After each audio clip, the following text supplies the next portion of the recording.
I am so glad you convinced me that the family car should be the Defender 110. It is so beautiful inside, it's so comfortable, and it just feels indestructible. Yes, it really is. I've been waiting a long time for the new model to come out. The Defender 110, I'm telling you, it's my favorite car of all times. It's my third one. You know, I have stories of going off road. The guy managed the group. He was like, "What are you doing in this beautiful car?" I'm like, "I'm going off road." He's like, "Are you sure? Because you can use one of ours." And then they look like Mad Max cars. I'm like, no, we're going to do this. And he was shocked. Wow. Well, it's great because the Defender has been reimagined for 21st century adventure, and its unparalleled off-road ability as well as its robust interior are invaluable whether you're headed towards uncharted territory or just a weekend of exploration. The Defender 110 tackles challenging surroundings with absolute confidence. The SUV conveys strength outside and in, featuring peerless technology like an intuitive driver display and an award-winning infotainment system. That's my favorite part, to keep you connected no matter where the journey takes you. Adventure is unique to everyone, and so is the Defender. Choose from the two-door Defender 90, the four-door Defender 110, or the larger Defender 130 with the ability to seat up to 8 passengers. You'll find uncompromising performance in all three. So pack up and go even further with the Defender 110. Learn more at LandRoverUSA.com/Defender. Capella University is rethinking higher education. With its game-changing FlexPath learning format, you can earn your degree on your schedule and fit your education seamlessly into your life. Imagine your future differently at capella.edu. This isn't your average business podcast, and he's not your average host. This is the James Altucher Show on the Choose Yourself Network. Today on the James Altucher Show. First of all, I remind people every day that everyone in America has had their identity stolen already, including myself, because we know that statistically that over 1 billion identities have been stolen. There's only 340 million people live in the country, including babies and children. So you have to assume your identity is already stolen. The question is, will they ever use yours? Or is yours something they want to use, or are they going to use somebody before you? When you hack into Home Depot and Target and you steal credit cards and debit card information, you have to get rid of it immediately because it has an extremely short shelf life. But if I steal your name, your social security number, and your date of birth, you can't change your name. You can't change your social security number. You can't change your date of birth. So the longer I hold it, the more valuable it becomes when I go to sell it. There always is a 3 or 4 year delay before that information comes to surface. So all that is just open doors to hackers. And if you look at any company, from the largest corporation in America to that plumbing shop up in New Rochelle, there are weak soft spots in every company. And all hackers do is look for that. Because we design, for example, the device you talk to in the morning. What time of day is it? What's on TV tonight? Order me this from Amazon. That's a voice-activated device. So a hacker only has to manipulate it slightly to then listen to everything you say in your house the minute you start saying any word. How would the hacker manipulate that? They're able to do it because it has no technology in it to prevent it. And what I have found in my career is that we invent a lot of great technologies without ever going to the final step. And the final step is to ask the simple question, how would someone use this in a negative way? Companies are only interested in one, what's my return on investment, and how quick can I get to the marketplace with this product, instead of saying, how can I prevent someone from misusing it? So I think it's important to state, back in the day, 50 years ago, you were one of the most wanted men in the U.S. for being, what they call a con artist. Right. You served time in jail, and then, as documented in book, movies, and so on, you advised the FBI, and then built a career advising banks, speaking, and now helping the AARP with this. If you were 18 years old right now and thinking to yourself, I'm going to scam, what would you do?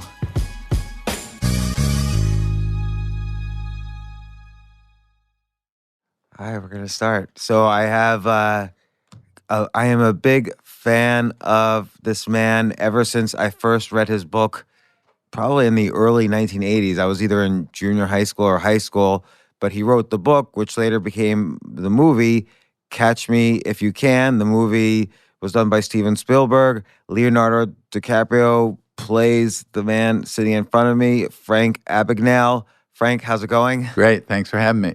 Now, you have a new book, Scam Me If You Can. It's so great. Not only is it great, I don't even know. It's scary to read this book because when I read this book, there are some, you basically, it's almost like this encyclopedia of scams, common scams that are occurring every day to maybe millions of people. And I find that some of these I would never fall for. I can say, but maybe I'm wrong. I'm sure everybody who Right. falls for a scam says, oh, I would never fall for that. But some of these scams I can fall for and have, Right, yeah. actually. Do you mind if I ask you set the stage by asking you a few questions about your early life and background, particularly for those who didn't see the movie or read your first book? Yeah, and let me first start off by this is my fifth book. All the books prior to this have all been about commercial fraud, embezzlement, counterfeiting, check forgery. That would be more read by businesses and corporations. The last 5 years, I've worked with a lot of crimes against the elderly with AARP, who has 38 million members, and they're very concerned about seniors being ripped off. And so I really wrote this book on their behalf. All the funds for the book, the royalties, the advance goes to AARP. And they just asked me to take my knowledge and write a book about all these scams so they could help educate their members about how these scams work. And so that's how this book came to be. And it's really an AARP book, and it's basically, in doing the 5 years of research for it, what was interesting is I found that millennials were actually more scammed more often than seniors, but seniors lose more money because they have more money. So that's right. And do you think seniors are more susceptible to being scammed? So millennials, yes, they're scammed more because there's a lot of internet and digital scams that are kind of easy to fall for. Right. These so-called phishing attacks, phishing. But do you think it is, using kind of social tactics and persuasion, do you think it's easier to scam the elderly? Yeah, sometimes because they're, many times they're in their 70s, 80s, they're lonely, they don't get to speak to a lot of people, so these scam artists get to know them on the phone. That's where all these romance scams start, and they've more than doubled in the last couple of years since I've written the book. And I think that they're more trusting, and because people are basically honest, they don't have a deceptive mind. So, if you go over and the phone's ringing and it says on the caller ID that it's the NYPD, you assume that it is the New York Police Department, so you pick it up. And then if they tell you that this is Sergeant so-and-so, we arrested your grandson on the West Side Highway, he was DWI.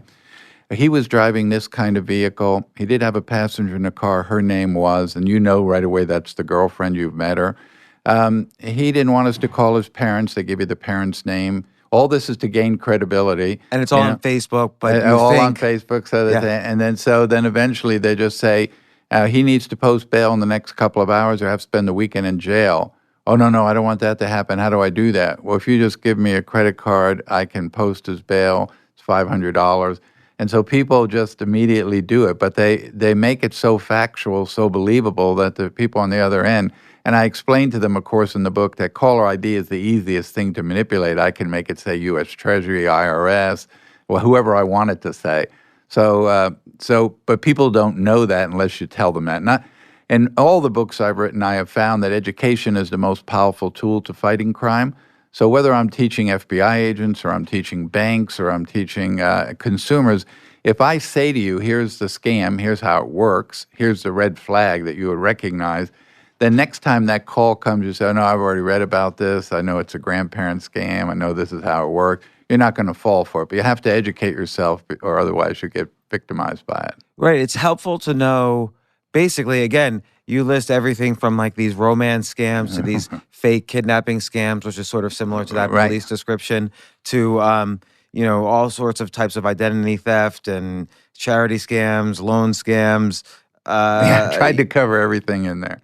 Yeah, no, it's great. I almost feel like, this is just as an aside for a marketing tactic for this book. You should do a slide share on LinkedIn of each page being a different scam and what it is, how to recognize it, what to do. Good idea. It's like a lot of people used to say to me, you ought to do a 1 minute for radio, which is syndicated, but every Friday or whatever, there's a 1 minute, 2 minute piece where you talk about a scam that's going on.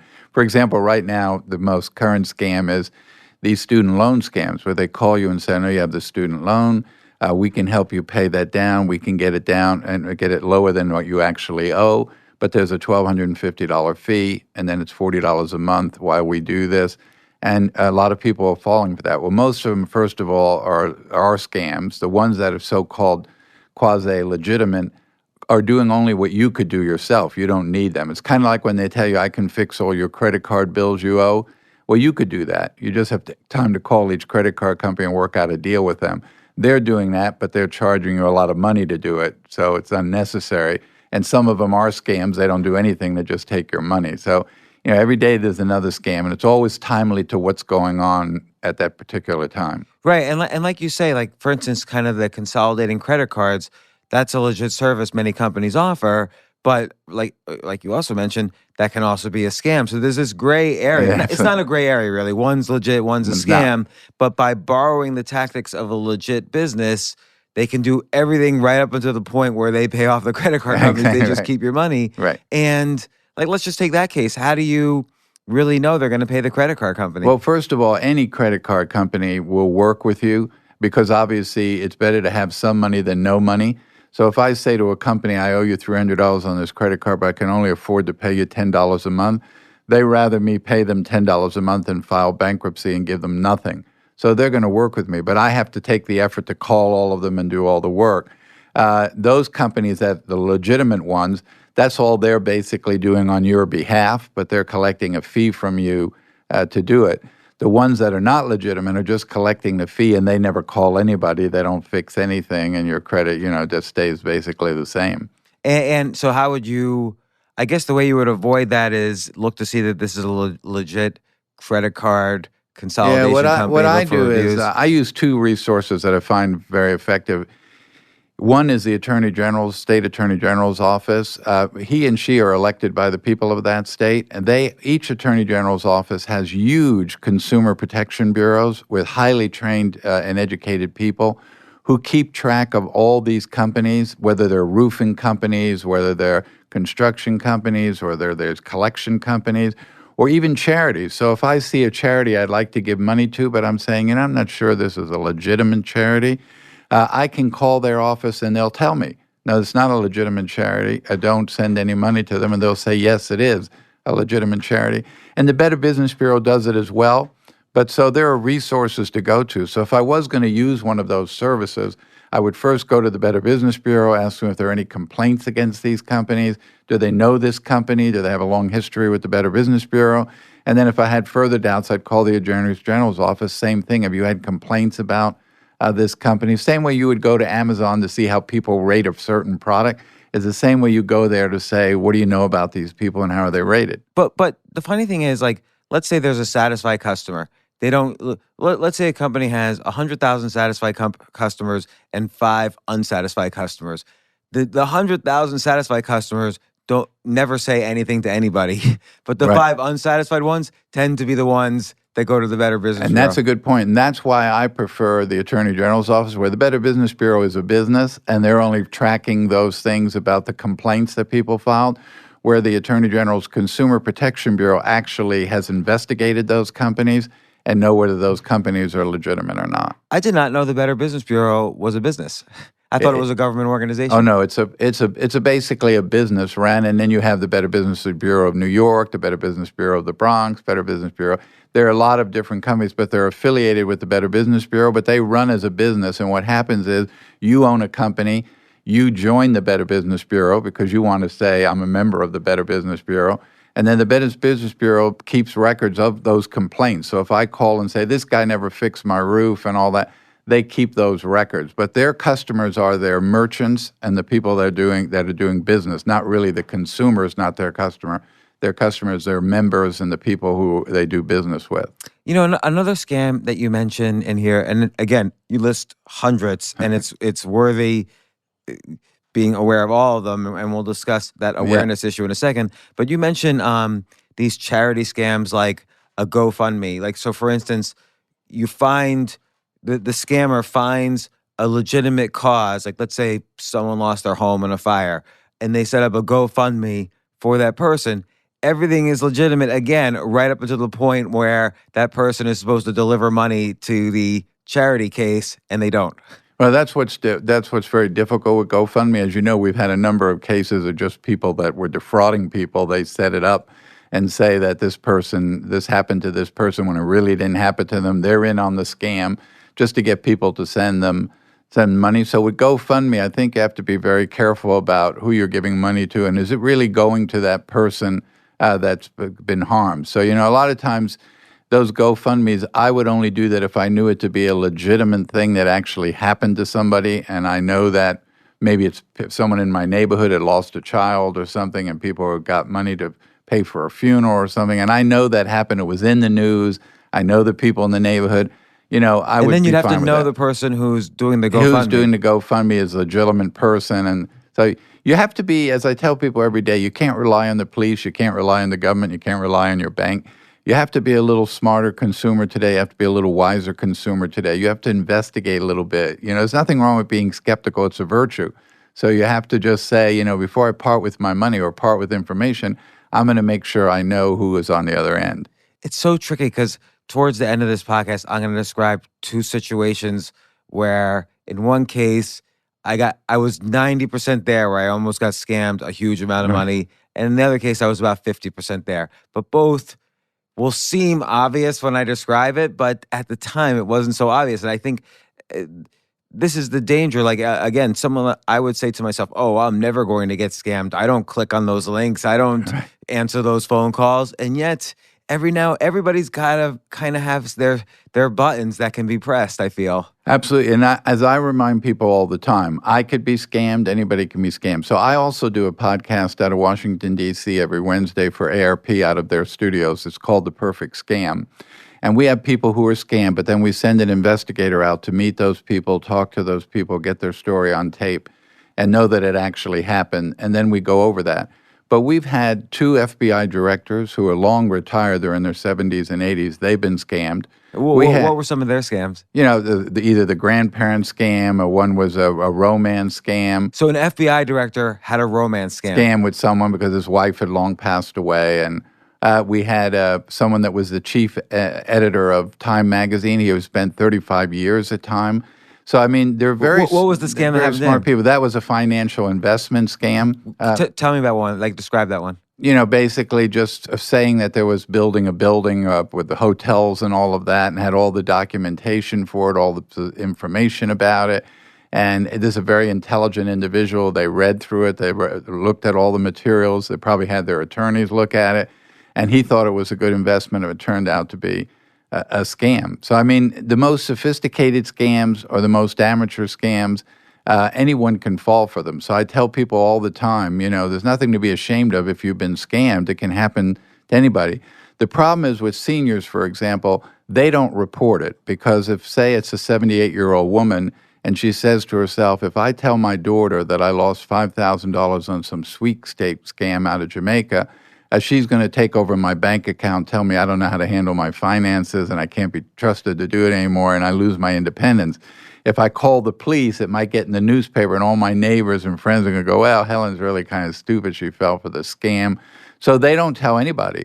And so consequently, we only know the statistics on actual things that are reported to the authorities and documented. We don't know how many thousands of people don't report that they've been scammed out of embarrassment, basically. And I guess like romance scams are the same thing where you don't want to admit publicly, oh, this person didn't like you, they just scammed you. What amazes me on the romance scams, we do a lot of those on The Perfect Scam.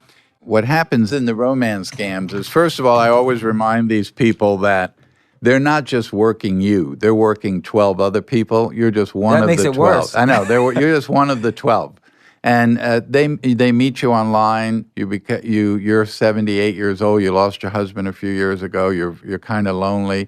So you start meeting them online and calling. It's very nice. It goes on for a couple of months. Then you start talking to them on the phone, and they call and they visit with you on the phone. And it might go on for 12 months. And you're saying to yourself, this is great. I mean, the guy doesn't ask for anything. It's just a great relationship over the phone. Your friends, you talk about all kinds of things. and supposedly he's about your age, and you have all these conversations. And then one day you say to him, so look, Bob, let me ask you this. If you live just 2 states away from me, how come you don't come visit me one weekend? Well, I would, but the problem is I have to have an operation, and it's $30,000, and I don't have the money. And if I don't have the operation, I don't even know if I'm going to make it. Oh, I could loan you the $30,000. And in this particular scam that we interviewed this woman on, in the end, she had sent $175,000 of her money to this man. We looked into it. The man was in Greece. He didn't even have a passport to come to the United States. He was a Greek citizen. And he was basically scamming a number of But wouldn't different she think if he's 2 states over, oh, I'll drive and be there for the surgery, for instance, or go visit the doctor? They never do that. And, in her case, at least she didn't do it. And I don't know if she couldn't drive or she didn't have transportation, but he kept adding more money. Well, they did this, but I have to have this. And, it's unbelievable even for me, when I started working with seniors and starting to look at scams against seniors, the money they lost. I mean, their life savings, they lose their home, they lose their pension. These are people in their 70s and 80s. And it's the same way with military people who come back, veterans who come back from serving overseas for a couple of years. They've saved up all their money, and they get hooked into these scams. These people go out and try to scam them. They know they have a lot of money coming back overseas. So that's why I say anybody can be scammed, and you just have to really kind of be a little smarter today and a little wiser today before you part with your money or you part with your information. Yeah, and you mentioned a couple of really good kind of guidelines, like wait 24 hours before making a very important decision. In some cases, you have to wait a lot longer, but also what you just mentioned now, kind of find some trusted third party that can verify this is legitimate. Right, and stop and verify. So, for example, a lot of the scams I call, the phone says that it's a bank that I bank with. And they say, hi, Ms. Johnson, this is the security department at your bank, or we've found some suspicious activity on your credit card. It's fine to listen to all that. Yes, okay, how can I help you, blah, blah, blah. But the minute he starts saying to you, okay, I need you to just give me the 3 digits on the back of your credit card to make sure you have your card with you. Okay, you didn't solicit that call. They called you. You don't know that it's really your bank. So that's the time where you literally just hang up, go get your credit card out, turn it over so the 800 number on the back, call the call center at the bank, say, hey, I got a call. This guy said this was his name. He's from the security department. He wanted to know. No, ma'am, that's a scam. Well, we don't make those calls. Don't do anything. Do not give that guy any information. So I always, when I was researching this book for 5 years, it kept coming back that there are 2 red flags. No matter how sophisticated the scam is or how amateur it is, the red flag has to come up. So one red flag is that I'm going to ask you for money, but it has to be immediate. So I have to say to you, go down to Walmart, get a green dot card, come immediately back, call me back, and read me the number on the back of the card. Give me your checking account, and I'll draw it off your bank account. Give me your credit card over the phone. Like in the grandparent scam, if you actually said to the supposed NYPD guy, well, you know what? I'm just a block from you. I'll just come on down and pay the fine. Oh, no, you can't do that. You have to give me a credit card over the phone. That's the red flag. And the other red flag is at some point I'm going to ask you personal information. What's your social security number? What's your date of birth? Where do you bank? What's your credit card number? When those things start happening and you realize I didn't make this call, I didn't send this email, they emailed me, they called me, I really don't know who's on the other end of this line, that's the red flag that you need to then hang up and verify that it's actually who's calling you and actually the people are legitimate. So I want to go a couple different directions. Again, I think it's important to state, back in the day, 50 years ago, you were one of the most wanted men in the U.S. for being, what they call a con artist. Right. You served time in jail, and then, as documented in book, movies, and so on, you advised the FBI, and then built a career advising banks, speaking, and now helping the AARP with this. So I want to kind of explore that a little bit. I want to also, you talk a lot about identity theft in here as well, and this is related to what you were just saying about, what's your social security number, all these things. But I'm curious what direction you would go now if you were young and entering into this life. But first, back when you were 15, 16 years old, your parents had just divorced. This kind of threw you into, let's call it a trauma or a shock. And what do you think that was obviously it was triggering, but do you think that was the triggering point that told you I need to be free from this emotional distress, and the only way I can be really free is if I take advantage of what assets I have. You were taller, you were maybe looked a little older for your age, and you were able to sort of take on different identities, forge checks and so on. Yeah. What kind of triggered you into that path? I never want to use my parents' divorce as a crutch. That's why I ran away from home. But a lot of kids ran away from home in the 60s. They ended up in Haight-Ashbury, the hippie scene, the drug scene.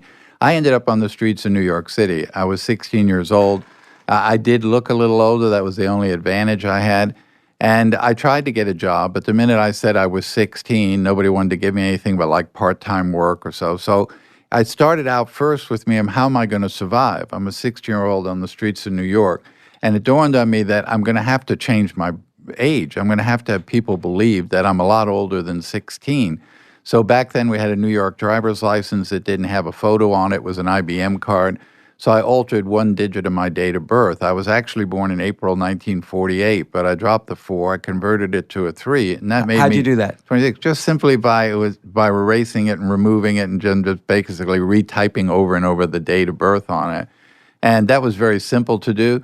And then I tried to apply for some other work, and it was hard to keep a job or enough money to support myself in New York City by myself. And so I did have a checking account with a small bank in Mount Vernon, New York, because I worked in my dad's store, and he put money in the account for me. It wasn't a lot of money, but I would start writing checks. And people would say to me that just knew me, that were my peers, I don't know how you walk in this bank. You don't have an account there. They just cash a check for you. I said, well, no, I usually have to go speak to some guy behind the desk, and he eventually will okay it, but they're $20, $25 check. And they go, yeah, but they would never do that for me. And then years later, reporters said, well, that was his upbringing, his mannerisms, his speech, his appearance. Whatever it was very easy to do. So when the money ran out, I kept writing those checks. And being an adolescent, I had no fear of being caught. I had no fear of, the consequences of getting caught. But everything I did in that movie and everything in that book that I did was never premeditated, or it would have never worked. So everything I did was more of an opportunist. I was walking down 42nd Street one day. I saw an airline crew come out of a hotel, and I thought to myself, wow, if I could get this uniform and then go in these banks as this pilot, and of course this is way before ATMs and even credit cards, they would gladly cash a check for me. So I finagled to get the uniform. I got the uniform. And it was night and day. I'd walk in the bank, and they'd go, sure, we can cash a check, get your company ID. And they'd cash it without blinking an eye. So I mean, there's both in the book and the movie, there's kind of a technical aspect and a social aspect. So for instance, with checks, you would, change the routing numbers so it became more difficult to verify.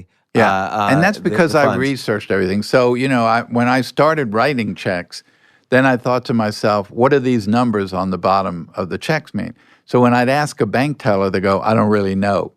So I went to the New York Public Library. I looked it up, and they were routing numbers, and they acted much like a zip code on an envelope today.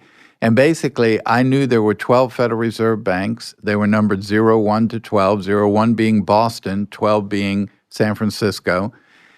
That in Manhattan was 0 to 1, 2 being New York, 1 Manhattan. So I thought to myself, now if I was to take this O off and put a 1 there, then this routing number would become 12-1, which is the 12th Federal Reserve San Francisco, First Branch, Honolulu, Hawaii. So if I write a check in New York, it's got to go all the way to Hawaii before anyone knows it's no good, and then has to come all the way back to New York. So that should give me a lot of extra days to cash checks before anybody knows my check's bad. And then you would just switch and it worked. banks and right. switch where you were going and so on. Yeah, and it worked. I went into a bank in Chicago, and I opened a checking account. Again, if I premeditated this, it wouldn't work. I went in with the intention of saying, Okay, I have this phony ID. I'll open this bank account with this ID. I'll give them $100 to open the account. In 2 weeks, they'll mail me 200 printed checks in a box with this name. Then with this ID, I'll cash all these checks. So I walked in and opened the account, and the new accounts person came back and said, here's a receipt for your $100. Here's some temporary checks. We'll get your printed checks to you in about 10 days. So being the young kid, I was inquisitive, and I just said, I noticed you didn't give me any deposit slips. Oh, no, they come from the check printer. They'll be in the back of your checkbook, putting your name, address. I said, well, what if I want to make a deposit tomorrow? Not a problem. You see the table in the lobby in there with all the forms on it? Just help yourself to a blank deposit slip. Write your account number in I gave you and use those to get your printed ones. So I walked over and I took a stack of them. I went back to the hotel and I kept thinking to myself, I wonder if this would work. So I bought what was called the Burroughs 1000 magnetic encoder. It looked like a big calculator. And I encoded my account number the bank had assigned to me the day before on every one of these blanks. I then went back to the bank, put them on the shelf in the lobby, and everyone who came in put money in my account because I knew that there was, on the blank deposit slip, when it went to the reader, if there was no magnetic number, it would go to the optical reader to read what you wrote. But if there was a magnetic number, it would ignore the optical written number and would post that number.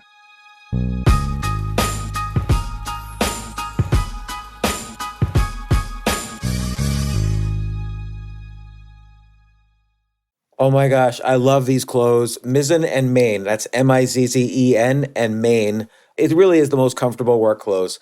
Travel clothes. I had to travel this whole week. I'm traveling for a week and a half, and I just took Mizzen and Main clothes with me. Close out 2023 in style with comfortable, breathable, packable, and machine washable pieces from Mizzen and Main.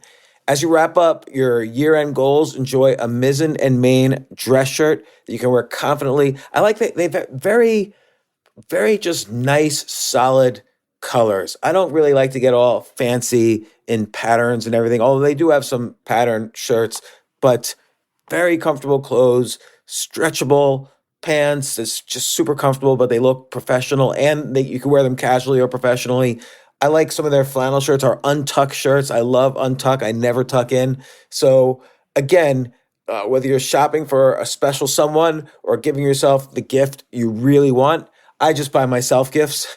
Mizzen and Main is the perfect gift for any guy who works, travels, and or cares about looking and feeling great. As you could tell by my many photos across the internet, I care about looking fantastic. I'm practically a model. And let's be honest, every guy loves to look great. So again, shop now at mizzenandmain.com and save 20% when you spend $130 or more using promo code James. That's promo code James at Mizzen and Main, Mizzen and Main.com.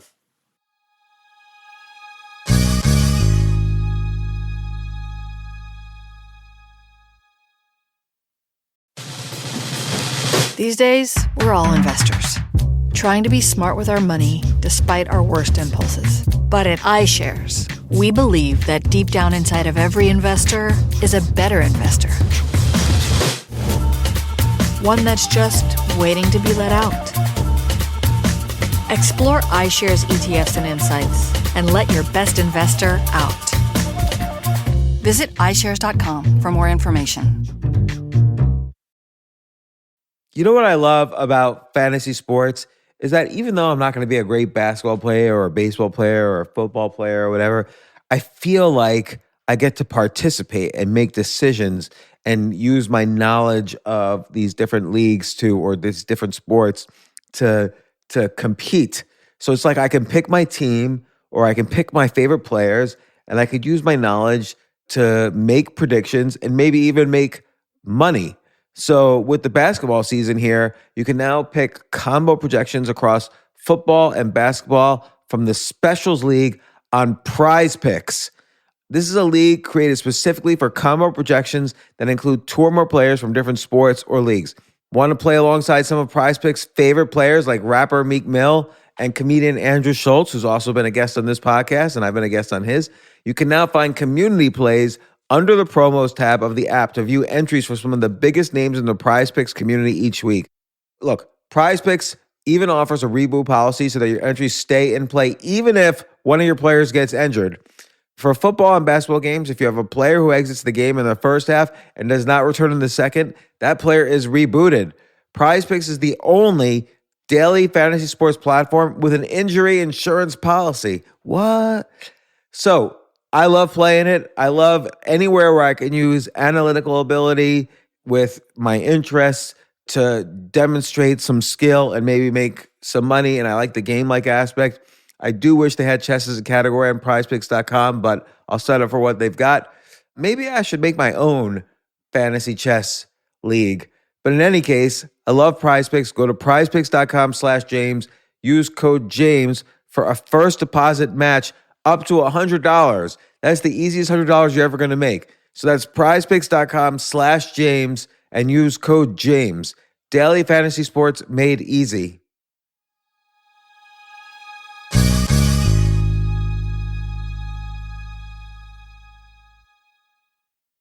So a customer would come in to make a deposit.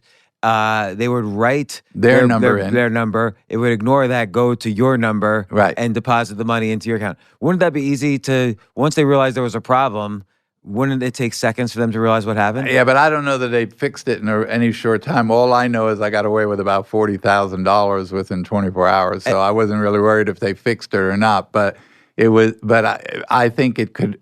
Years after I'd done it, I thought to myself, you could still do it. Because to your point, you also knew bank tellers didn't even really know what those numbers were. They didn't even know what those numbers. So they're just running it through the machine, and if the machine, if it had no magnetic number, it would have ran what you wrote in your account. But because it had one, it credited my account. And so they gave you a receipt, and off you went. There was another one I read about, either in Catch Me If You Can or one of your other books. You would, I guess there was a box where people would make deposits. Yeah. You put up a sign, box, broken or whatever. Now, that was at the Boston Logan Airport. And actually, Steven Spielberg filmed that entire thing. He didn't use it because the film was already 2.5 hours, so he didn't use it. But there's a funny story I'll tell you. But there, I was sitting in the Boston airport. It was about 11:45 at night. I had missed the last flight. And I watched all these people, the ticket counters, the rent-a-car people, taking their money and receipts and putting them in these big bank bags. Then they'd zip them closed, lock them. They'd put them under their arm, and they'd walk around the corner down to the bank that was in the terminal.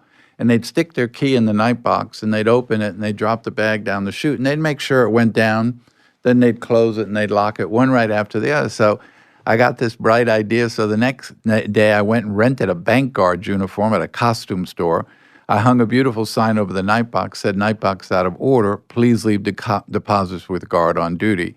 Everyone did. They just came up, handed me the bag, and I left with the money. But I was How working. much money like that day was that? It was a lot of it was checks and receipts and stuff like that, and credit card receipts. But probably there was a good, $35,000, $40,000 in cash, and multiply by 8 to take into account of inflation. It's like $320,000. Yeah, it was a lot of money. But then when Steven Spielberg, this is the funny part, when he went to film it out of JFK, he tells the story. He said, "Here I am with about 100 and some of my crew all around, huge lights and cameras. I've got the boom cameras. I've got everything, got the deposit box set up, and I've got Leo in a guard's uniform standing by the box with the sign, 'Night box out of order.'" And he said, "I'm getting ready to shoot this scene, and this woman comes up and hands Leo the bag." And Leo goes, "Miss, you understand, we're shooting a movie here. I'm not really a guard." Oh, okay, sorry. And then he said to Spielberg, "See, that's how he got away with it." I mean, he said it was unbelievable if it happened in front of them with all these cameras and all these lights there. So this is also related to back then, and we'll talk about the difference between now and then. But this is also related to the social engineering tactics. Like, it's not, so you were doing all these technical things, like buying this bar encoder, blah, blah, blah. But there's also the social component. You had to convince people to give you a free Pan American pilot uniform. You had to convince people to accept, pretty high, high value checks. In the book, there's someone cashes a $7,500 check for you, which is a lot of money for a kid to be cashing. So what do you think gave you kind of the innate social ability? What are those social abilities? Why do people fall for them? Yeah, I think that, they referred to me as the father of social engineering. Obviously, I was a 16-year-old kid. I didn't know I was social engineering anybody. But back then, all I had access to was a telephone. That was the only tool you could use. Today, there are so many forms of communication to socially engineer people. And social engineering was, in the case of the uniform, I totally ad-libbed that. I called up the switchboard or answered, Pan American Airlines, how can I help you? And I said, well, I'd like to speak to somebody in the purchasing department. And the guy came on and said, yeah, my name's Joe Black. I said, I'm a pilot with Pan Am based out of San Francisco. I have a problem. Oh, what is it? Well, we flew a trip in here last night. We're going out today. I sent my uniform out through the hotel, have it dry cleaned. Now the hotel and the cleaner said they can't find it. I've got a flight in about 5 or 6 hours and no uniform. Well, don't you have a spare one? Well, yeah, back in San Francisco, but I never get it here from my flight. Well, this will cost you the price for uniform?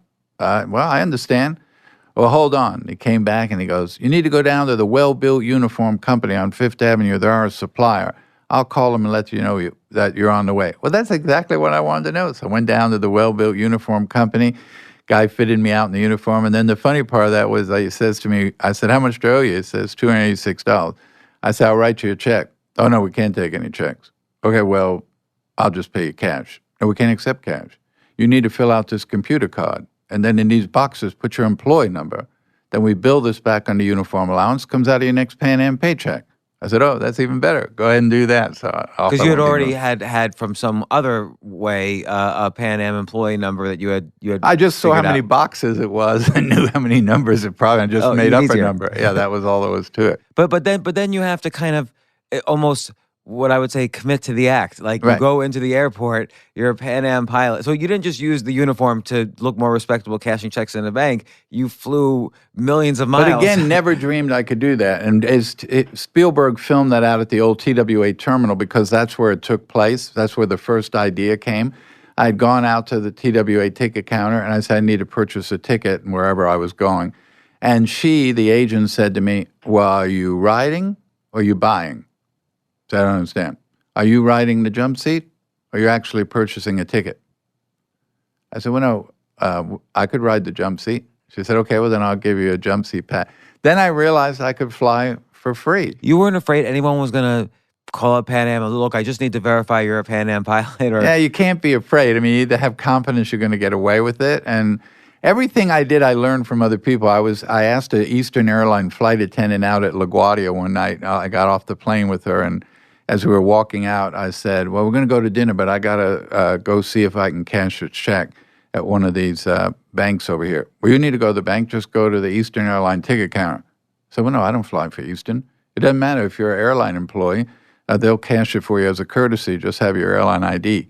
Well, I bought her the biggest steak in the world that night because then I would go to the airport and I'd go to everybody. TWA, Eastern, I'd cash checks. By the time I got around these big airports, 8 hours had gone by and I'd go back around the other way again, write those checks again. So, I mean, I learned everything as I went along. None of this stuff I knew. I just picked it up as I went along doing it. So when you were flying though so they would also, as a courtesy, give you free flights on Eastern or wherever Right. if you were a Pan Am pilot. You never flew Pan Am because that was almost too close to the fire. Right. But even at Eastern though, and you learned the lingo. Like if they asked you Right. what you flew, you could say what you Right. flew. But did they ever ask you like, oh, did you train here or did you train there or No, did and you what I serve in the did armed is because, forces? that was the other thing. I learned very quickly that 99% of the pilots were military trained.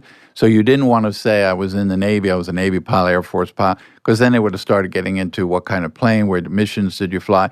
So I said, no, I went to Embry-Riddle School in Miami, which is the largest private flying school where a lot of airline pilots today are educated and trained. But back then, there were very few that came from Embry-Riddle. So there was nothing to talk about. That was just a school. None of these guys had ever been to Embry-Riddle. So that took away the whole military aspect of it.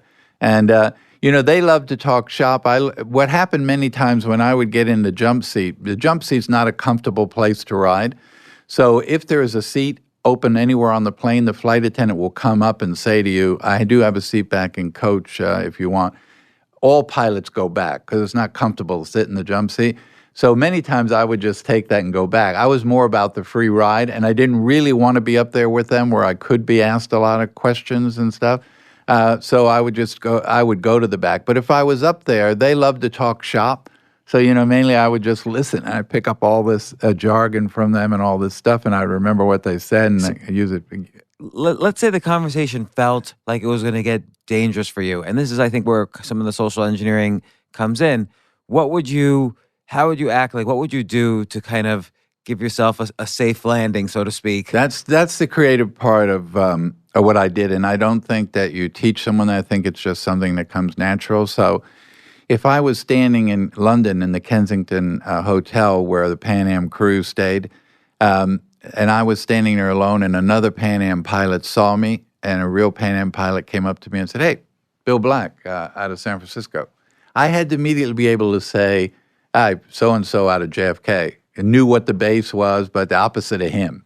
And then he might say to you, "Oh, JFK. So Captain John Rogers?" And, of course, always the first time, it's a real person. So you go, "Oh, yeah, I know John very well. All right. And how about Bill Elliott? Second time, still good chance it's a real person." I flew with Bill a few times. I don't know him real well, but I flew with him a few times. What about Jack Robbins? The third time's the test. You know that there is no Jack Robbins. They're just trying to see what you say, and you go, "Nope, don't know Jack Robbins." But that just came natural to you. You knew when they were a test and not a test. And social engineering comes down to, for example, a lot of people get social engineered now because they say to them over the phone, "Mrs. Roberts, I only need the last 4 digits of your Social Security number." "Oh, sure, that's no problem. That's 0815. Terrific. And by the way, I notice you have a real Southern accent." "Oh, yeah, I was born and raised in Alabama." "Oh, really? You kind of sound like me. I'm 48 years old." "Oh, no, I'm a lot older than you. Actually, I'm 59. Well, you just told them where you were born and your date of birth. That's the first 3 digits of your Social Security number. Those first 3 numbers make up that formula of where you were born and where your date of birth Really? is." I didn't know that. Yes. And it only changed in 2013 when Social Security changed that formula. So anybody prior to 2013 being issued a Social Security card, that's what that number means. So that's what social engineering is, getting information out of you that you think nothing about. I feel also there's a kind of likability component to social engineering. Like, at the very base case you were describing earlier, you would sometimes get checks cashed, but your friends couldn't. And I think that's because people would like or trust you. What do you think are the components of likability that you used then when you were in the middle of a scam? Yeah, you have to be likable. And this is what's scary today is that 50 years ago, there were con men and con women, and that stands for confidence, or stood for confidence men. And basically, you had to deal with someone one-on-one. You had to be in front of them, and you had to gain their confidence. And so you had to be likable, you had to dress well, you had a good vocabulary, people normally turn to you. Today, the person that you're dealing with is in Moscow, sitting in his pajamas with a laptop and a cup of coffee. He will never see you, you will never see him. So there is no compassion, there is no emotion. Where 50 years ago, the con man might have said, "I'm not going to take this old man for all his money. I don't want his home and all that. I'm just going to take some of his money." There was a little bit of compassion. Today, there's no compassion. They'll take all your money. They'll take every penny you have because they don't know you. They don't see you. You don't see them.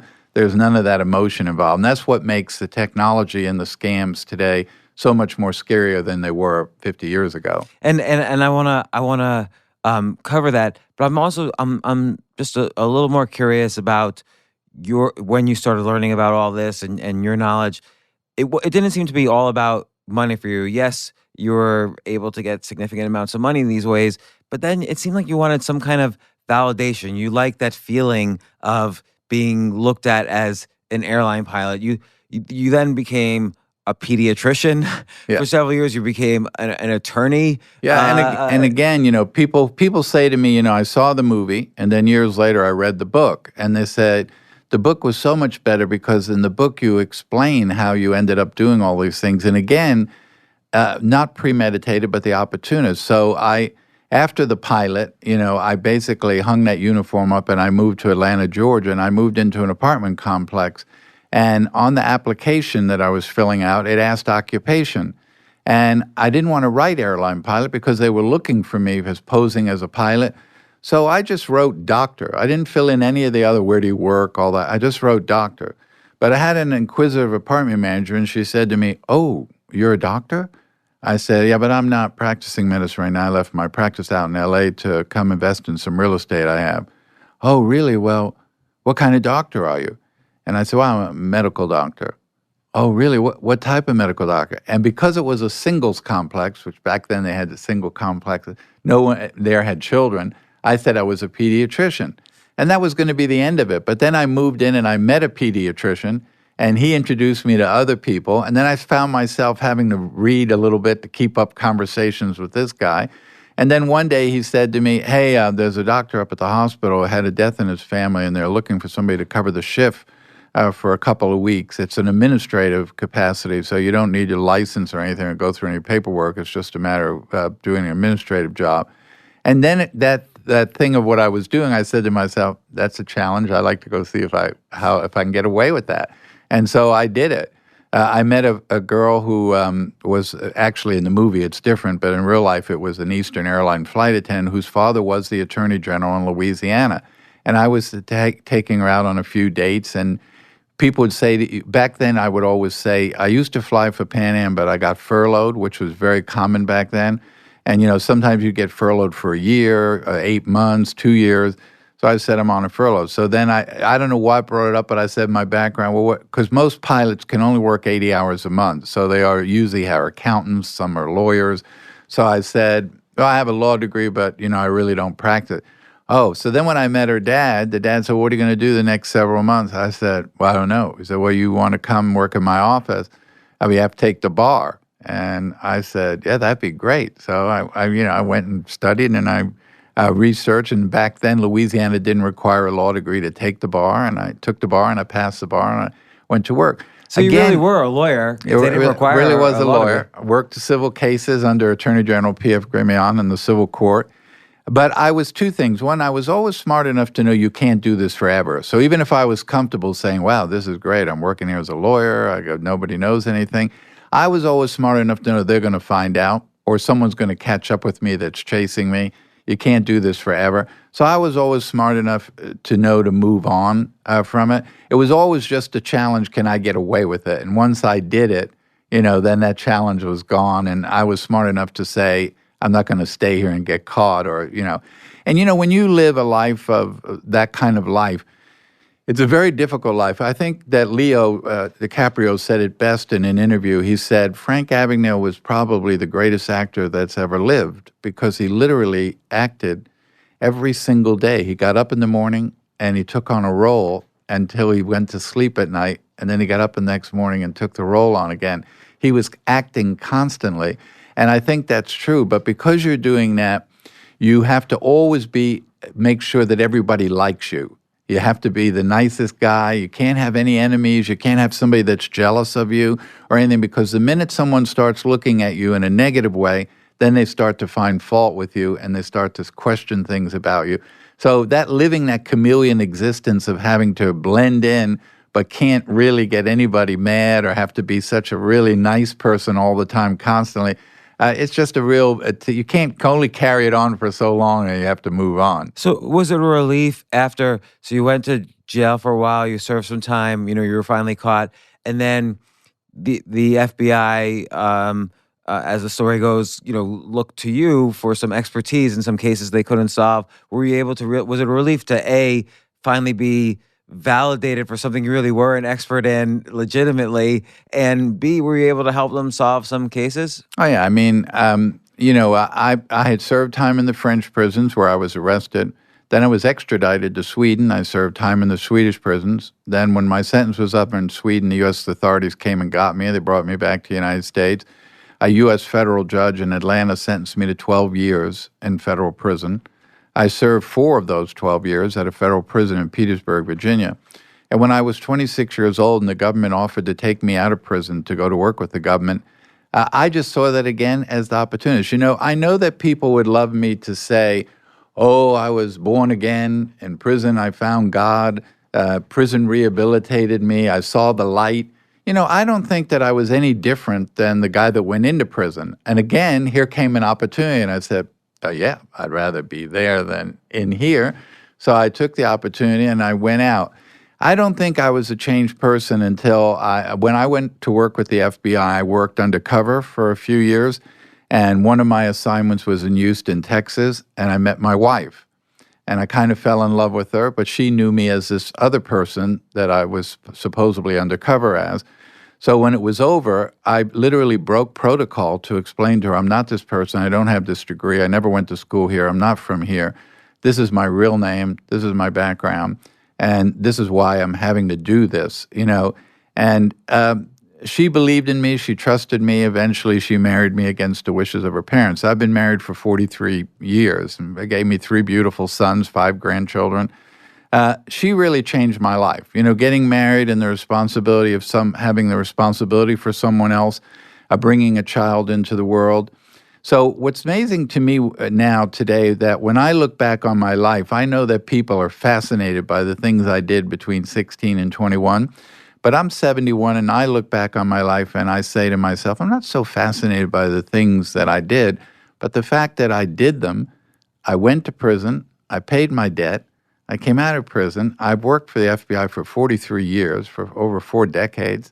I've been married to my one and only wife for 43 years, brought 3 sons into the world. One is an FBI agent. He's spent 14 years in the Bureau now. It's just amazing to me. I've got to develop great technology that went into paper and plastic my first 20 years at the FBI that's in our driver's licenses, our car titles, our birth certificates, our passports. To look at a passport, say, this is my technology that's in this passport. And then the last 20 years dealing with cyber and having developed software with technology companies that are used in 80 countries around the world. Like what kind of software? What? Well, for example, I developed a technology called the 41st parameter. It's used by banks in 80 countries around the world to detect fraud in transactions. And now I have been a long advocator of we have got to get rid of passwords. So back in the 90s, I started writing about we have to eliminate passwords. I mean, passwords were developed in 1964 when I was 16 years old. I hadn't even done these things. And here at 71, we're still using passwords. And if you look at ransomware, malware, all the breaches that occur, it all comes back down to passwords. And so, I believe that passwords are for tree houses. They're not for the internet. Because let me ask you this, like all day long, every day, everybody gets emails like something like, hey, James, are you in this video? And if you click on that video, who knows what happens? Maybe it installs a hard-to-find keystroke logger on your computer, and then it gets all your passwords. Right. And it does seem as simple as that. Like probably passwords are being stolen every single day. And my rule of thumb is never to click on any link someone sends me, but still, who knows? And what would replace them though? So what happened is, about 5 years ago, the technology company I work with that developed the 41st parameter, which eventually we sold to Experian. So that's how it got out to 80 countries around the world. It's Experian is people know as a credit bureau, but it's actually a British company that owns the credit bureaus and all the data. And they have all of your data about everything. They know how many strawberries you ate. No, last and month. they love the technology. So I went back to that same company and said, look, I think we need to develop no passwords. We don't really need passwords. We can identify people from their telephone, their device, and we can be assured that it's them. But I said, in order to do this, we have to invent anti-replay, which no one has ever invented. And I said, can that be done? And the CEO that I worked with, a guy named Ori Eisen, to develop the 41st parameter, he said, I think I can do that. What's auto replay? Anti-replay is, for example, if you take a picture of yourself on your iPhone because you want to use it to access your phone, that biometrics turns into a long stream of letters and numbers like this. Mm-hmm. But if I capture that and I replay it, then I'm you again. So that really, biometrics doesn't work because you can replay the biometrics over and over. Same way when you send a wire, if I replicate the exact wire at the exact time and the exact information, I can resend the wire or misdirect the wire because they don't have anti-replay. So it was very important to develop that. This company did. Then the technology got backed by Microsoft, funded it, along with Kleiner Perkins, which is the largest investor and company in the world. And now we developed a company called Trusona, Trusona, which stands for True Persona of the Individual. Now, I'm just an advisor to the company. I'm not a partner. I'm not a shareholder. I'm just an advisor to the company. Because of my relationship with the government, there are limited things that I can do financially. So I basically, we developed this technology, and you probably have seen now on television an ad where Serena Williams is running through a market. She's in her jogging outfit. She only has her phone. She sees a necklace in the market, and she wants to purchase it, so she walks over to a Chase ATM. She takes out her phone. She presses the Chase app on her phone, and she gets her money. No card, no number, because the bank has identified her from her device. And that's Trusona. That's basically what it does. It's the ability. And there are different levels of it. So that's two-tier authentication. You can go all the way to four-tier. If there's somebody who's wiring $30 million from an account to another account, they would be in a higher tier using that technology. But I think we will now start to see, Aetna uses Trusona. Many of these airlines are going to switch to no passwords. I think in the next 2-3 years, we'll get rid of passwords. And that was a long desire of mine to eliminate that. So, during my career, I've had the opportunity to do some great things. And I think most people only know me from the movie. They know I'm the guy in the movie. And where the movie ended, that's all they know. They don't really know anything else about me. But the good thing is the movie alludes to what you do in the future. What you because do. At the end, it really establishes your expertise, Right. and that you're helping whatever your motivations are. You ended up helping, and I didn't know about the undercover stuff, which sounds interesting. But back then you were able to say, "Hey, I'm a doctor," or "Hey, I'm a lawyer," or "Hey, I'm a pilot," because this is my uniform and here's my ID that nobody knows I forged. Nowadays, identity theft is different. It's more about having the right numbers, the right Right. wire information, and so on. If you were 18 years old right now and thinking to yourself, I'm going to scam, what would you do? I'd be looking to, and I'm sure someone's going to do this. The next big breach, I think the real big breach we're going to see is where they actually breach everyone's search engine. Billions and billions of search engines. Now, if you're a plumber up in New Rochelle, New York, with 4 employees and you've been a plumber all your life, nobody cares about what you search on your computer. But if you're the mayor of New York or the president of Chase Manhattan Bank or some distinguished senator or congressman, and I say to you, I have everything you've searched on your computer, whether it be pornography, health things that you research, I'm going to make it available and to the public unless you pay a ransom. That's where I think you're going to see some huge problems with ransom. Because the big thing with now cybercrime is gaining ransom, getting people to pay you money for information. And I think that will be the next big thing we'll see will be that. Don't you think that's probably already happening, given how probably easy it is to gain access to someone's keystrokes? Yeah, it's so, first of all, I remind people every day that everyone in America has had their identity stolen already, including myself, because we know that statistically that over 1 billion identities have been stolen. There's only 340 million people live in the country, including babies and children. So you have to assume your identity is already stolen. The question is, because they steal billions of identities, will they ever use yours? Or is yours something they want to use, or are they going to use somebody before you? But they've already used your identity. And typically, people who steal mass data, so when we look, first of all, understand that every breach occurs because somebody in that company did something they weren't supposed to do, or somebody in that company failed to do something they were supposed to do. Hackers don't cause breaches. Hackers just look for open doors, and every day there are thousands of open doors. So Equifax didn't update their system. Microsoft sent them security patches. They didn't put them in. Their CISO, their Chief Information Security Officer, had a degree in music. They didn't know what they were doing, and obviously the hacker got in, stole 148 million credit reports and information.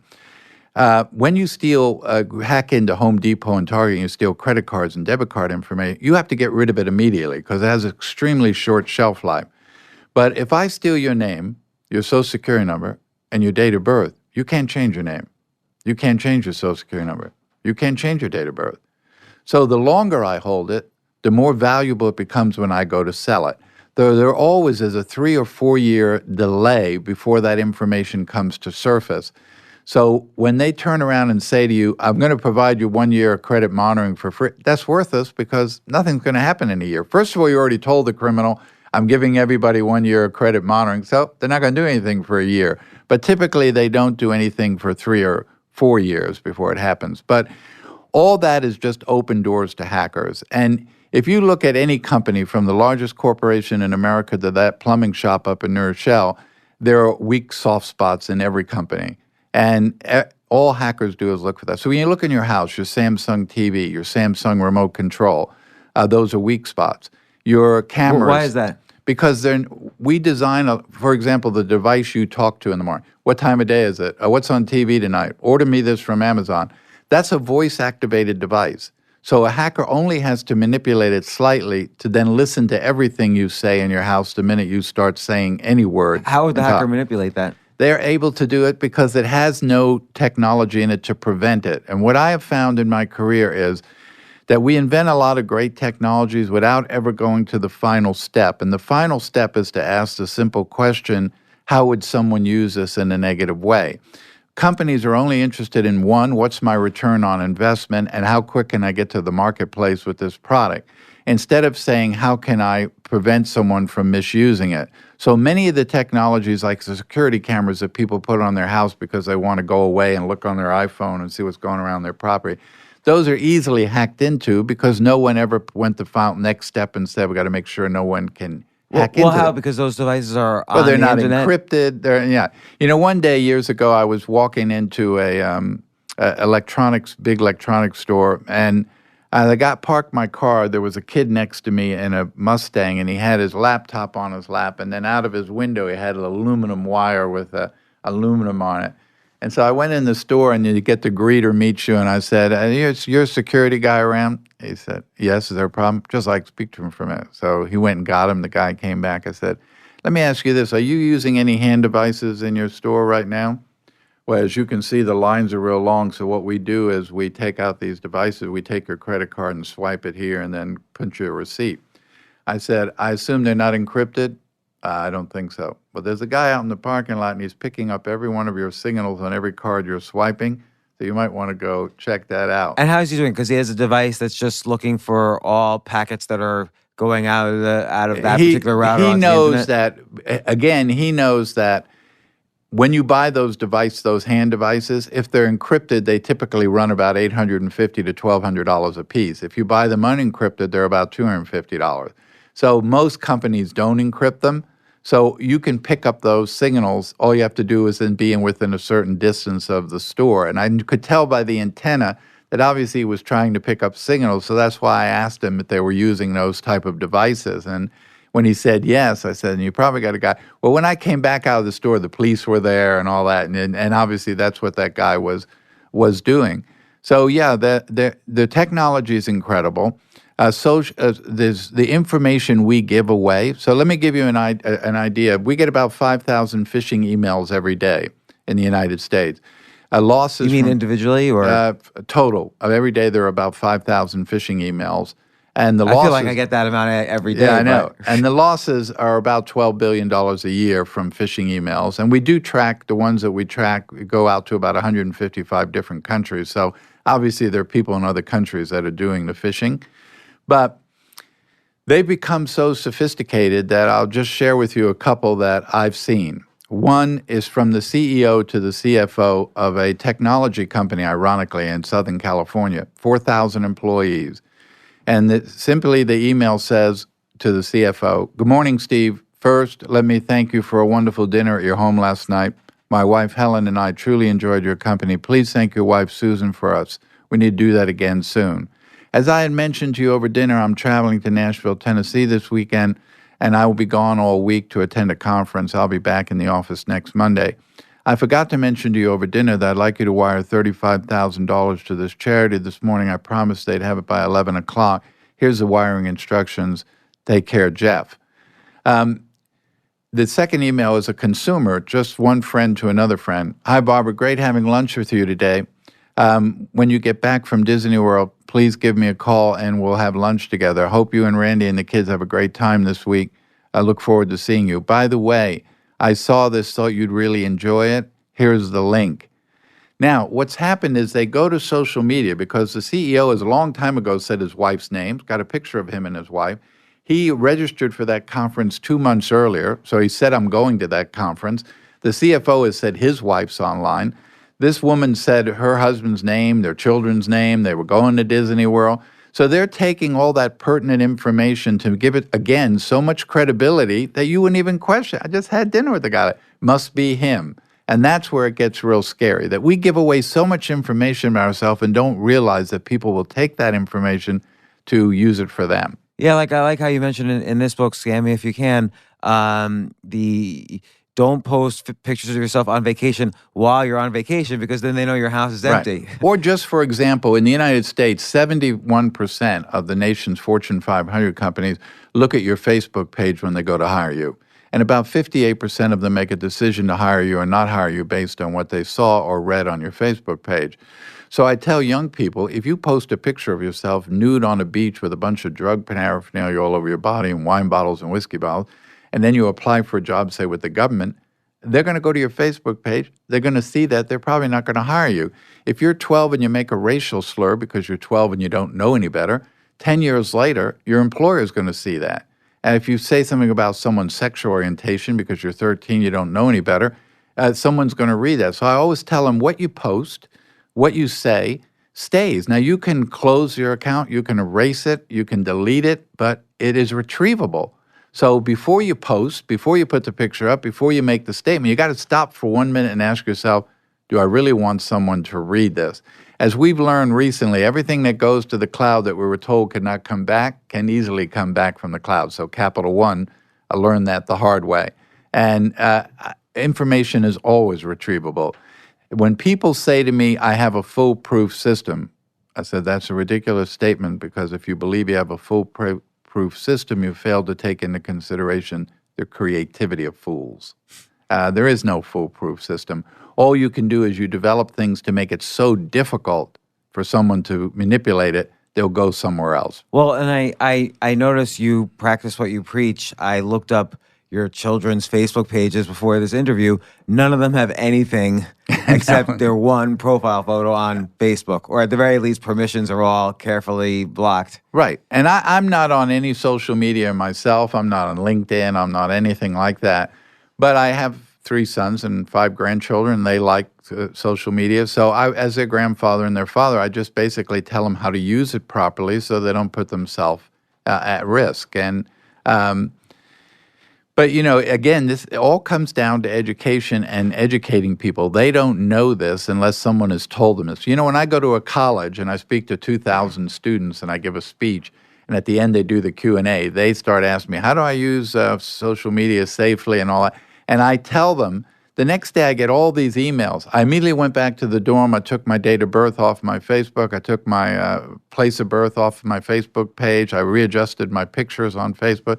They're smart enough to do it, but they need to understand, why do I need to do that? Someone has to explain to them, here's the risk. They don't understand what the risks are unless someone has told them that. Yeah, and I think the general philosophy on privacy is that why should companies and the government have all this information? But the reality is it's the enormous, I mean, there's a lot of people out there trying to scam you every single day. Right. And that's really the tricky part. But what do you think about, like, for instance, you know, San Francisco says you're not allowed to use facial recognition technology in San Francisco anymore. Like, what about, you know, that kind of higher level of privacy invasion? Yeah, I have to laugh. We say, we complain about facial recognition tools and stuff, and I'm not real comfortable. I don't like, you know, a few months ago I went to London, so I walked on, it was a Delta flight. I'm used to having my passport with your boarding pass, and you walk up and they look at it, and then you board the plane. Well, I walk up and the lady says, look in that camera. And it was facial recognition. They never looked at my passport, never looked at the boarding pass. They said, go ahead. So they were just recognizing. I was a little uncomfortable with that Delta has that information about me. But how many people, 80 million to be exact, signed up for FaceApp? Because they wanted to say, okay, I'm 20, but I like to know how I'm going to look when I'm 40. And no one read, which they never do, the contract. They just scroll down, then say, I accept because it's free. 80 million people signed up for it's a Russian website. And now the Russians have 80 million Americans' biometrics as well as their picture. And not only that, but they know what they'll look like 5 years from now, 10 years from now, 20 years from now. When you read the contract, which I do when I do a PowerPoint presentation, I bring that up and I say, let me just read you this paragraph from the contract, where it's irrevocable. I can use it in any way I want to use it. I can manipulate it. I can store it. I can change it. I can sell it.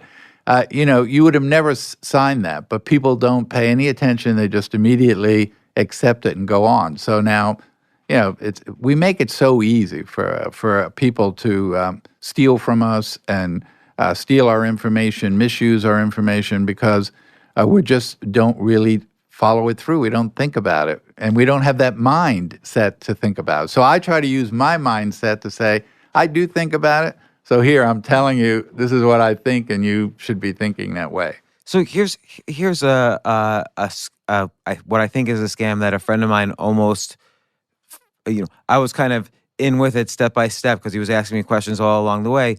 Some charity reached out to a friend of mine and said, we'd like to have you as a speaker at our conference in the Middle East. And it was some head of a charity, blah, blah, blah. Yeah. You could Google the charity. Everything seemed legit. My friend asked for an enormously high number as a fee. The people said, of course, this is a drop in the bucket for us. We'll even send you, the first third immediately to get you to sign the contract, so we know you're going to come and speak. We just need your wire info to know where to send the money.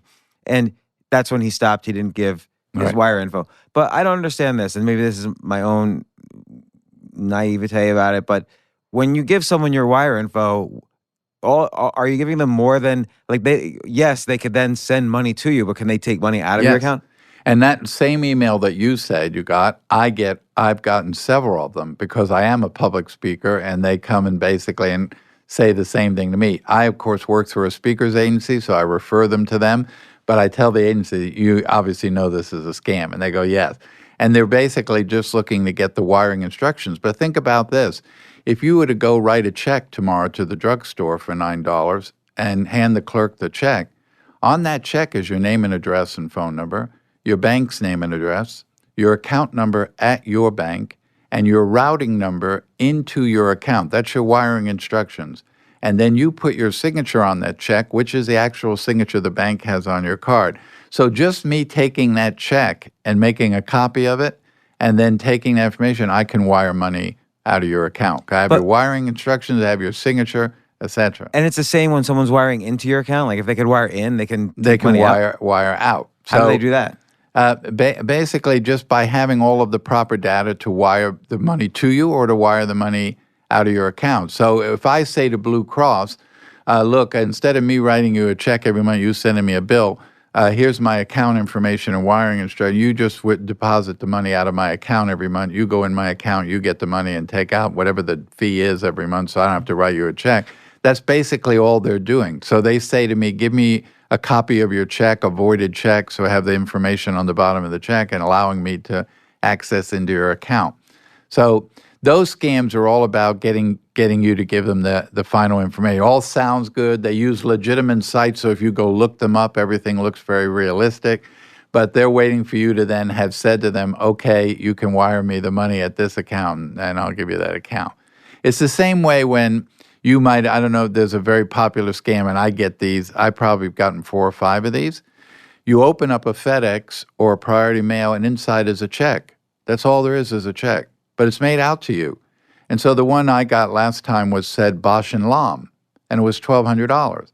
So I knew it was a scam, but most people get it and go, wow, we got a check from Bosch and Lomb for $1,200 made out to me. I don't know what this is about, but I'm going to deposit it. So they take it to their bank and deposit it.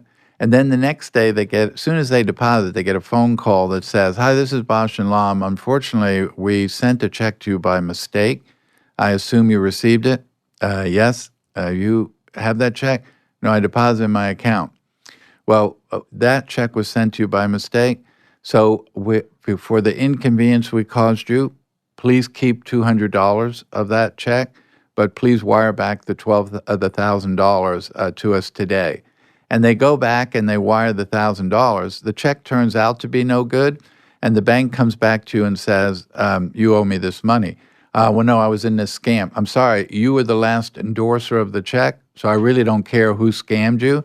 The law says if whoever the last endorser of the check is the one who is liable for the check, so you owe me $1,000. Do you think this statement's true? If someone wants to target you, you have no hope. I think you can have hope if you're just a little smarter and you don't, before you part with any of that money or that information, and you're really not sure who it is, they came to you, you didn't go to them, then you need to try to find and check that person out and make sure that it's legitimate. And the good part today is we have so many resources. I mean, you can Google so many things and you can check so many things out today, even on your own behalf, without having to go to the state attorney general office or the Better Business Bureau.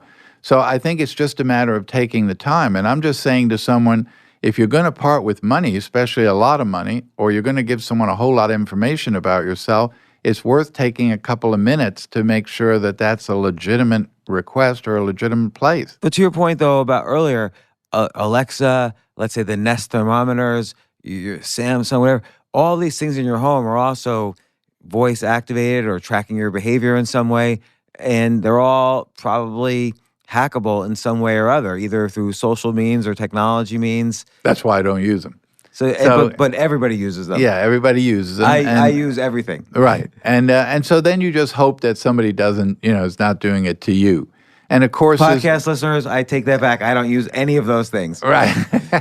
So, I mean, that's all you can do. But again, what I try to do is when I go out and deal with Fortune 500 corporate customers developing that technology, I try to encourage them to make sure they go to the final step with that technology and try to make it as extremely difficult for someone to do those things instead of just simply putting it out in the marketplace and not worrying about that.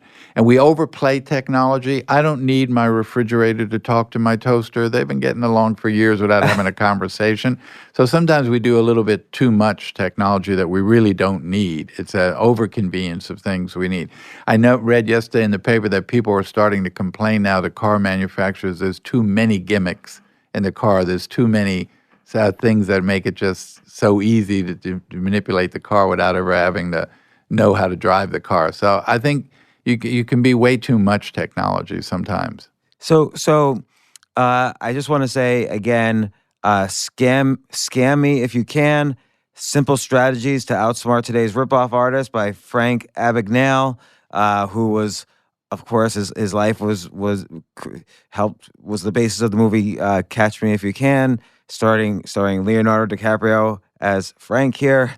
This is an excellent book. It again is like the Bible of all the scams and possible thefts that could happen to you right now, and all the ways to avoid it. It scared me reading this. Like, I realized there was probably about a dozen different things I have to change in my life pretty quickly.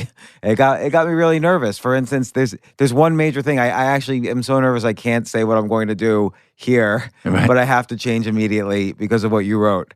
Well, when I wrote that book, I wanted it to be also as a reference so that if you were someone who something came up later on and you said, well, this doesn't really sound right, you could look up that scam and then say, yeah, this is exactly what they're doing. They're scamming me out of this. I can see it in the scam. So I wanted it as a reference book. When I wrote a book called The Art of the Steal, Tom Hanks was on the set making Catch Me If You Can, and one of the guys working on the set said, I guess you read his new book? You mean Catch Me If You Can? Of course I read it. No, his book called The Art of the Steal. No, I didn't know he had another book. Yeah, you should read it. So Tom Hanks tells the story of that I went and bought the book, and he said, my wife and I read in bed every night. We really don't talk a lot, we just read. And I kept getting up and getting highlighters, and my wife finally goes, what are you doing? You can't believe this book. Everything I'm doing in my personal life and in my business Playtone that I own, I'm doing wrong. I need to change a lot of stuff I'm doing. And he then told me that story when I met him. And I said, any chance you'd let me put that comment on the book cover? He said, of course I will. And so on the cover of Stealing, The Art of the Steal, it's from Tom Hanks that says, if you have money in your pocket, you need to read this book, and Tom Hanks. And it's true. And basically, everything I do, I try to basically educate people. And I try to think the way that they would not think so that I can think for them and say, you look at it this way, I look at it this way.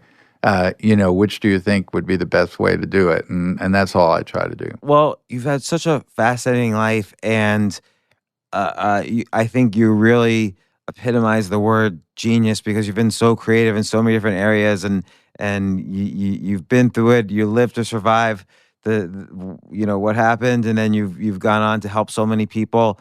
All of your books, but this latest one, "Scam Me If You Can," is seems like it's your biggest and most thorough in terms of identifying all the scams and what you could do. It should be in everyone's library. I have one more question. So in one of your books, might have been The Art of the Steal. I've Right. read everything to prepare.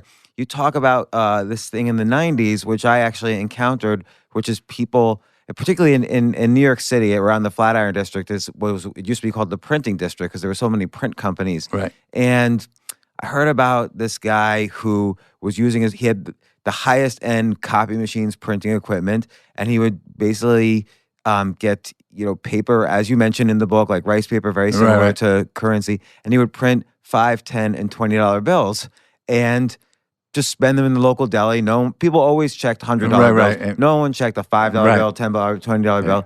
And I don't know how long he did that. For all I know, he's still doing that. But I knew then he was regularly doing it. And the way you describe it too, like you can wash money off to then print money back on. That's another way to get the paper. Was so fascinating. What's the state of forgery right now? It is, again, so much easier than when I did it because I didn't have the technology that exists today. So when I forged checks, which is a good example, I had to go to school for 8 months to learn how to operate this Heidelberg printing press, which Steven Spielberg found one. It was in the film. They were 90 feet long. They were 18 feet high. It really required 3 journeyman printers, but I built scaffolding on the side so I could get myself on top. I was just a teenager. I could run the length of it and get back to the other side. But there were color separations, there were negatives, there were plates, there were chemicals to make the plates.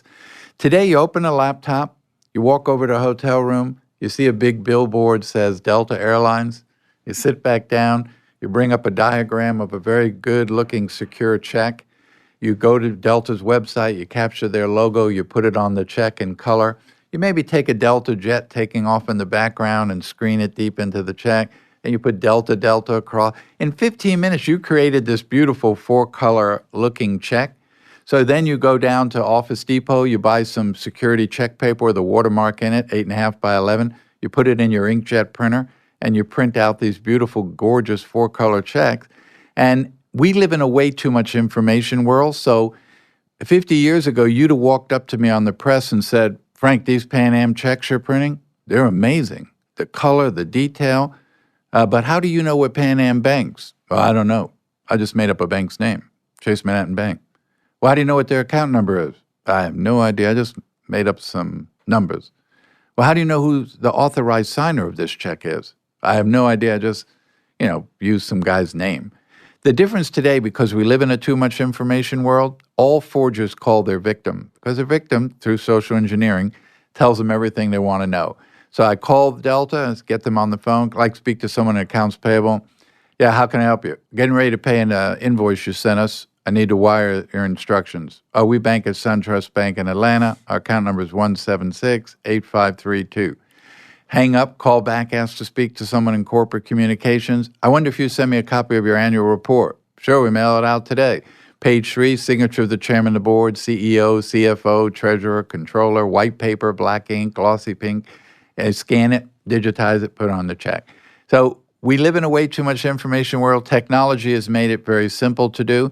So yes, today color copiers, scanners, you can easily replicate money good enough to fool most people. And unfortunately, people have been scammed to believe that that pen they market with is worthless. That doesn't do anything. That pen is simply designed to check the pH level of the paper. So people who counterfeit money use very high pH level paper, and so that pen is just a waste of time. It doesn't really work. Again, like you said, which is very true, if I keep it into 20s, 10s, no one's going to look at it. No one's going to pay any attention to it, and that's what they do. You've scared the fuck out of me. I know. It is scary.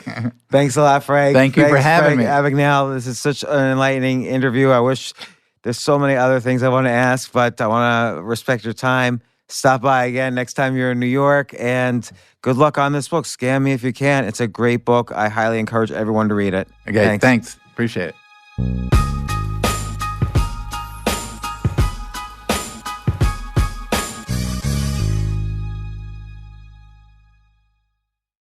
Powered by Snapdragon, the Samsung Galaxy S23 Ultra elevates your photography to epic new heights. Snapdragon processors deliver a color experience like no other, with sharp, industry-leading 8K video capture. You can also snap images in 200 megapixels, capturing more detail than ever. And those late-night blurry pics are a thing of the past, thanks to next-level night mode. Experience powerfully moving premium photography, only with Snapdragon. Follow us on Instagram at Snapdragon Official.